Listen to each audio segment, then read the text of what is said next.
આજ રોજ Rajkot municipal કોર્પોરેશનનું general board હતું।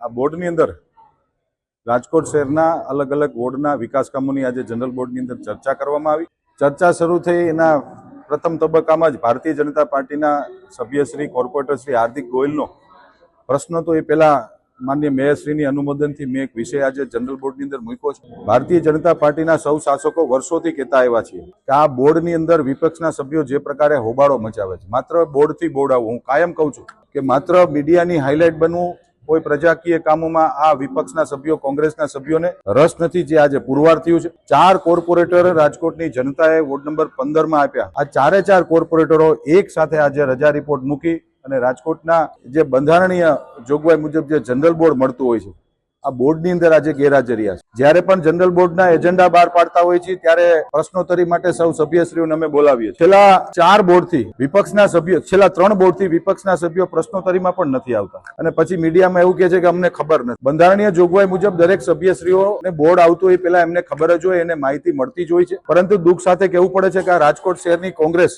કોઈ જગ્યાએ સક્રિય નથી। બાકી જનરલ બોર્ડમાં તો વિપક્ષના સભ્યોએ ક્યાંય અમારી ભૂલ હોય તો અમને પણ કાન આંબળવો પડે છે। લોકશાહી છે આ, પરંતુ માત્ર ને માત્ર 2 મહિને બોર્ડની અંદર આવવું, મીડિયામાં છવાવું, આ માત્ર અહીં સુધી આજે કોંગ્રેસ સીમિત રહી છે। બોર્ડની અંદર માનનીય હાર્દિક ગોયલ ભારતીય જનતા પાર્ટીના સભ્યોનો આજે પ્રશ્ન છે અને પ્રશ્ન ઉપર ગહન ચર્ચાઓ થઈ। મેં પહેલા કીધું એમ, જ્યારે બોર્ડનો એજન્ડા 10 દિવસ પહેલા જાહેર થાય ત્યારે પ્રશ્નોત્તરી એને આપવી પડતી હોય છે। એનો એક સમય હોય છે, એ સમયમાં એને કોઈ ન આપ્યો અને પાછળથી આવીને એ લોકો પ્રશ્નો થઈ ગયા છે, એ ગેરવ્યાજબી વાત છે।